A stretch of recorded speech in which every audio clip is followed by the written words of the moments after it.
In the quiet countryside of Kentucky, in the early hours of the morning on May 17, 2005, a voice echoed through the telephone lines. A woman, breathless and panicked.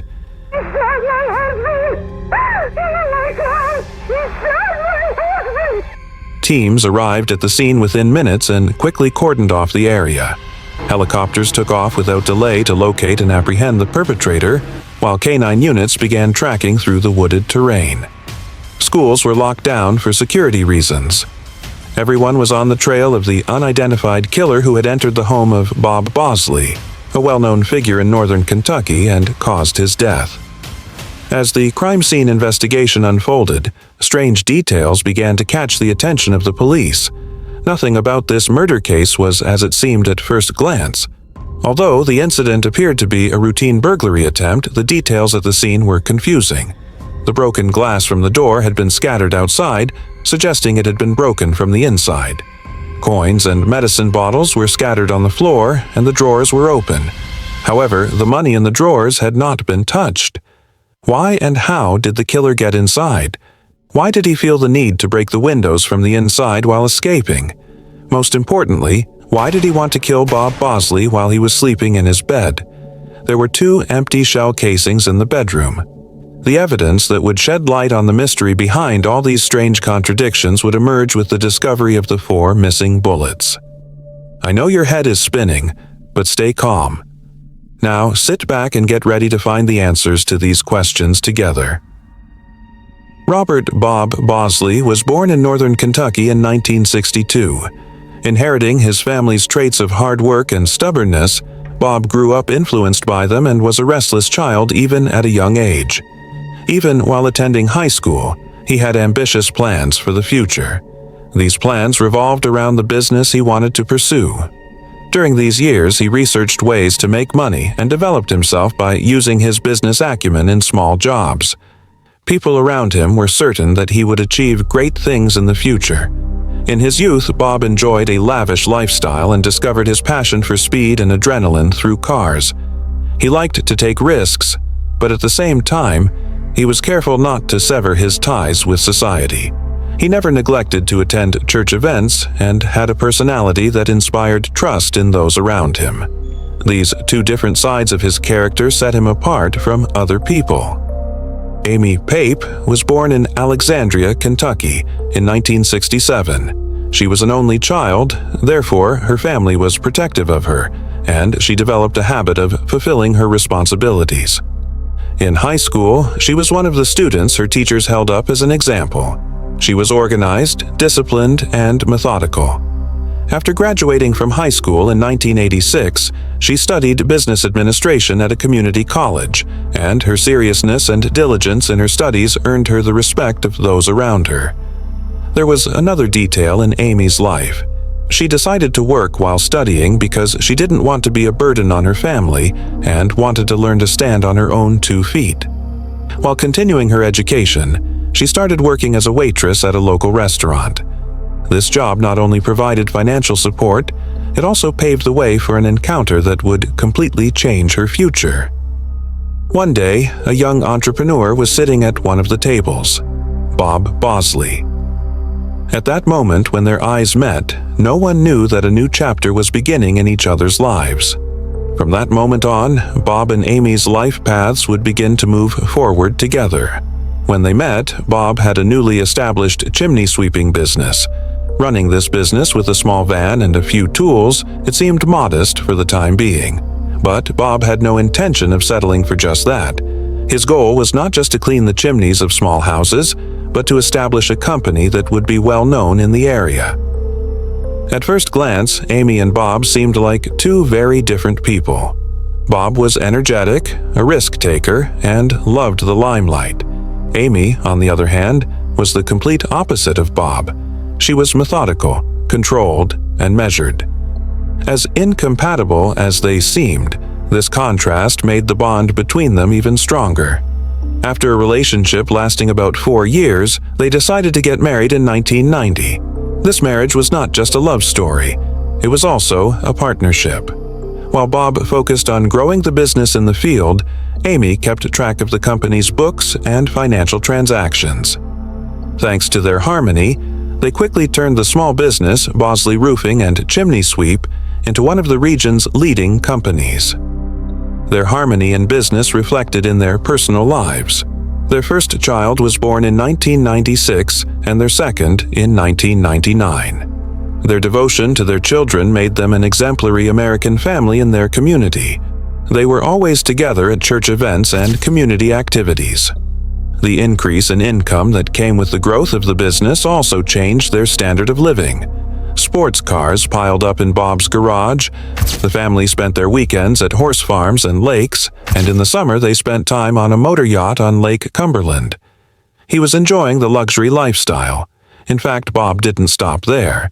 After getting his pilot's license, he even bought himself a plane. But the biggest symbol would be the magnificent castle-style house built in the middle of the forest. This structure was the most tangible expression of the Bosley family's message to the community. We made it. But every bright image has its shadow. Bob's penchant for fun and socializing began to show itself, especially at boat parties on Lake Cumberland. These wild, adult parties filled with alcohol, music, and half-naked guests created discomfort within Amy. On the other hand, Amy did not reflect this outwardly in order to maintain the image of the model family. Although she still played the role of the loving mother, supportive wife, and capable woman to the outside world, silent cracks had already begun to form within the home. By 2005, while everything seemed to be going smoothly for the Bosley family, beneath the enviable facade lay a growing danger that no one noticed. Bob's company had become one of the leading names in the region for roofing and chimney work. As business grew, so did income. While Bob's energy translated into success in the field, the entire financial side of the company was in Amy's hands. All transactions, such as checks, invoices, and tax payments, passed through her control and were recorded in the books. This placed a huge responsibility on Amy, but it also created a secret that no one knew about. Because among those books, there was a growing black hole: unpaid taxes. These payments, which Amy delayed in various ways, started out as small amounts. Over the years, however, they became a huge burden. Amy manipulated documents, delayed payments, and sometimes didn't mail the checks at all. This chain of negligence led to inevitable consequences. Due to a debt exceeding $1.7 million, the IRS came knocking on the door of the Bosley family's company. This secret was eating away at Amy inside, yet she projected an image of a calm and respectable woman to the outside world. As the warning letters from IRS officials, the unmailed checks, and the documents hidden in the desk remained secret, Amy found it increasingly difficult to carry this burden. She tried to maintain the role of the organized and disciplined woman in her husband's and her surroundings' eyes. But in reality, she was someone living in fear within the house. Meanwhile, Bob was still focused on growing his business, enjoying his social life, and pursuing flashy projects. He was unaware of the problem unfolding and growing in the background. Two different worlds existed within the same house, and the collision of these worlds was now inevitable, because the critical meeting with the IRS was fast approaching. On the night of May 16th into May 17th, the Bosley family was temporarily living in a log cabin in the woods because they couldn't move into their magnificent home, which was still under construction and not yet complete. The night seemed ordinary. The children had long since gone to bed, and a quiet peace reigned in the house. Bob and Amy had lain down in bed after a long day at work and fallen asleep. Late that night, the silence of the cabin was suddenly broken by sounds. Several gunshots and the sound of breaking glass shattered the peace of the night. Shocked by the incident, the children jumped out of bed. In the bedroom, Bob lay motionless in a pool of blood on his bed. It had all happened so fast. Bob had lost his life in his sleep without even realizing what was happening. Although he woke up after the first shot, he didn't have a chance to fight back. Only Amy was awake in the house. The children heard their mother rushing about. They clung to their blankets in fear. That night marked an irreversible turning point in the Bosley family's life. and a phone call that would soon be made would cause panic and fear, not only in this small cabin, but throughout the entire region. After the echo of gunshots, Amy grabbed the phone with trembling hands and called 911. Her voice was panicked, her breathing was ragged, and she was struggling to breathe from fear.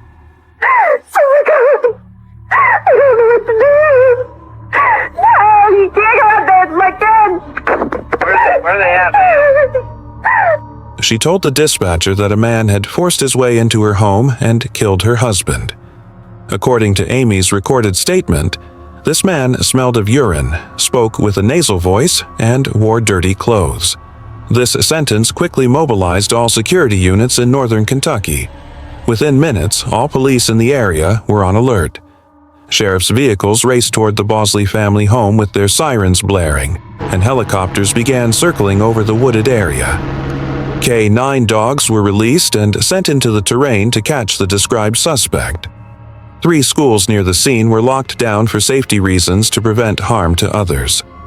Because the first information coming through the radios was this: an armed assailant was still in the area and roaming freely. Police flashlights scanned the terrain in the forest, and the dogs' barks echoed. That night, everyone's attention was focused on that small cabin. Inside, 2 young children held their breath in fear, while their mother, Amy, tried to explain what had happened to the detectives. According to the police's initial investigation, it appeared that a burglary had taken place at the scene. The back door window was broken, the house looked messy, and Amy's body had wounds caused by an attacker. This picture confirmed what Amy had described on the phone.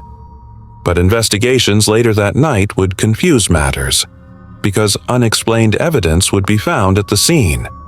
Upon closer inspection, there were details in this picture that did not make sense. Bob Bosley lay motionless in a pool of blood in the bedroom. The angle of the gunshot and Bob's position indicated that he had been shot while lying down. The number of bullet wounds on his body was 6 or even 7, according to some reports. However, the crime scene investigation had only found 2 empty shell casings in the room. This discrepancy raised the first questions in the detectives' minds. If so many bullets had been fired, where were the missing casings? Or had the assailant tried to collect some of them to avoid leaving evidence behind? Another oddity was hidden in the disorder of the house. Drawers had been rummaged through and belongings were scattered on the floor. But the wallets, cash, and valuables on the table were untouched.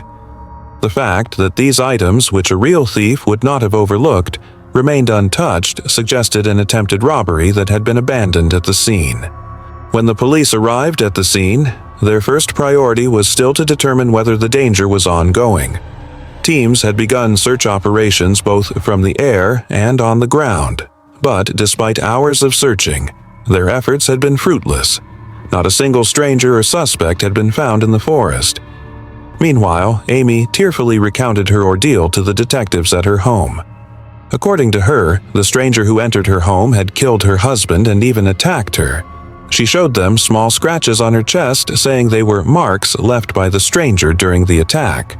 But these marks looked more like superficial cuts than the marks she described as being caused by a serious struggle. The police now faced 2 possibilities. Either someone from outside had entered the house and disappeared without leaving any traces, or something else had happened inside this house. They still had no definitive evidence, but these inconsistencies that emerged during the crime scene investigation had begun to weaken the possibility of robbery. Immediately after the incident, detectives turned to the Bosley couple's children to understand what had happened in the cabin. The children had been awakened from their sleep by gunshots. What they recounted would completely change the course of the investigation. The 2 siblings confidently said the same thing. First, they heard several gunshots, then the sound of glass breaking. This detail seemed simple but was a critical difference. According to Amy, the intruder had broken the window to enter the house and then opened fire. The children's statements, however, indicated the opposite. First the gunshots, then the glass. For the police, this evidence was the first major turning point in solving the case, because a burglar would have had to break the window first to enter the house. However, in this case, the sound of the glass breaking after the gunshots indicated that something was wrong with the story. With these statements, the police began to question Amy's account. Were the children's words more reliable, or what their mother had recounted through her tears? This question is probably echoing in your minds as well as in the detectives. What do you think? Do you believe the children's statements are more reliable, or Amy's account? Whose words would you take as the basis? As the detectives began examining every detail they found in the house, the picture became increasingly complex. While investigations continued in various parts of the house, several empty cartridges wrapped in a towel were found in the washing machine. What were the missing cartridges doing inside the towel in the washing machine? Because there was no logical reason for an intruder to waste time collecting and hiding the bullets. The ballistics reports also raised suspicions. The entry angles of the bullets during the attack indicated that Bob had been shot while sleeping in his bed. In other words, Bob hadn't even had a chance to defend himself. The broken glass at the back door was also puzzling. Most of the scattered pieces had been thrown outside the house, not inside. This suggested that the glass might have been broken from the inside out. In addition, a baseball bat belonging to the children was found in the house. The scratches on it matched the shape of the broken glass, suggesting that the bat may have been used to break the glass. This further reinforced suspicions that the glass had been broken from the inside. The small scratches on Amy's chest were also examined. Forensic experts determined that they were superficial and did not indicate a real attack. Furthermore, the tears in Amy's nightgown did not resemble a natural struggle, but rather seemed to have been made later with a sharp tool, such as scissors. This called into question the credibility of the attacker attacked me too narrative. The picture was becoming clearer for the police. They no longer believed that someone had entered the house from outside. Someone had deliberately staged the scene to create the impression of a burglary. And in this scenario, suspicion was increasingly turning to those inside the house. After the evidence was gathered and examined piece by piece, the fake burglary scenario had almost completely collapsed for the police. Initially, it seemed as if there was a possibility of a foreign attacker. But the failure to find the attacker despite all the search efforts and the contradictory evidence found in the house pointed to the fact that all these events were fabricated. Only one question remained. Why would Amy Bosley have done such a thing? The answer was hidden deep within the financial records of the Bosley family business. An examination of the company's books revealed millions of dollars in unpaid tax debts to the IRS. Even more intriguing were the hundreds of checks found in Amy's car. These checks, made out to the IRS, had never been mailed. Amy kept the mail in a post office box that no one else could access. She kept all financial records away from Bob, even redirecting all calls to her cell phone to herself. The police received another critical piece of information from the IRS. On May 16, 2005, just one day before the murder, IRS officials had called Amy regarding unpaid debts and said they wanted to speak with Bob. Amy then said she agreed and handed the phone to Bob. The IRS officials realized they were talking to someone on the phone who was imitating a man's voice. The officials then said they wanted to meet with Bob in person on May 17th. In other words, on the morning of May 17th, Bob would be confronted with the huge debt his wife had been hiding for years. With this information, all the pieces began to fall into place. The conflicting evidence found at the scene and the children's statements, when taken together, pointed to the same picture. This incident was not the result of an attack from outside, but of a plan hatched inside the home. A week after the investigation began, another incriminating piece of evidence was found in Amy's purse: a Glock pistol. It was the same type of gun used to shoot Bob. Although the police were certain they had found the murder weapon, authorities could not definitively match the bullets that killed Bob Bosley to the bullets from this gun because the bullets had fragmented too much. There was very little doubt left for the police. Everything that happened inside the house was part of a game Amy had devised to prevent her secrets from coming out. The police said that Amy might have thought that the only way to solve her tax problem was to kill her husband. Thus, the possibility of a foreign attacker was now completely ruled out. and suspicion fell heavily on one person: Amy Bosley. As days passed after the murder, the evidence came together and the picture became clear. On May 27, 2005, 10 days after the incident, the police took action. Amy Bosley was arrested. The fake burglary impression, the children's statements, the ballistic reports, and most importantly, the IRS crisis, all converged on a single point, pointing to Amy. As soon as news of the arrest spread, there was a widespread shock among the public. On one hand, there was a woman who had tearfully called 911, appearing devastated by the loss of her husband. On the other hand, it was alleged that this same woman had cold-bloodedly planned the murder. When the trial began, Amy's lawyers defended her innocence. According to them, the story of the home invasion was still valid. However, as the evidence began to be presented in court one by one, it became impossible for the lawyers to continue this defense. The evidence found at the scene, the ballistics reports, and the IRS debts.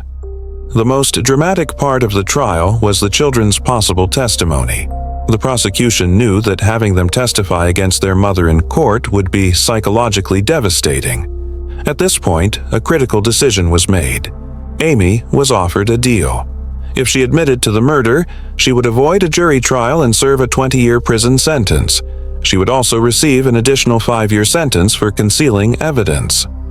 Amy faced a difficult choice. To keep her children out of the courtroom, she chose to sacrifice her own future. She appeared in court in September 2006 and pleaded guilty to first-degree murder. However, she refused to explain why she did it. According to prosecutors, the truth was clear. The IRS's request to meet with Bob would have exposed debts that had been hidden for years. Desperation and the fear of losing control had pushed Amy to a point of no return. On November 2, 2006, the court announced its decision. Amy Bosley was sentenced to 20 years in prison for killing her husband. She received an additional 5 years for concealing evidence. When the verdict was announced, it was a moment of justice for Bob's family and loved ones. But at the same time, there was a heartbreaking reality. 2 young children were left without a mother or father. One family member was in prison, the other was dead. This verdict changed their lives forever. The children were left in the care of their grandmother. The void created by losing their mother and father at the same time left a deep mark on them. For society, this case was not just a murder, but also a family tragedy. Years passed, and Amy remained silent in prison. She had admitted to the crime, but never fully explained her motives. On May 17, 2022, exactly 17 years after Bob's murder, 54-year-old Amy Bosley was released from the Kentucky Women's Correctional Facility. Most news outlets barely mentioned her release. Her current whereabouts and activities are unknown. The Bob Bosley murder was a striking example of how a life that appeared flawless from the outside could actually be riddled with cracks. Wealth, a lavish lifestyle, a respectable image in society. But behind all this lay hidden financial problems and lies. And ultimately, these secrets led to death. Amy Bosley's murder shattered not only a man's life but also the future of 2 young children, the unity of a family, and the community's sense of trust. Even today, this case raises questions. What drove a family to such extremes? Hidden debts? Silent conflicts within the marriage? Or a momentary decision born of desperation? And most importantly, do you think justice was truly served? Thank you for watching Crimera. See you in the next video.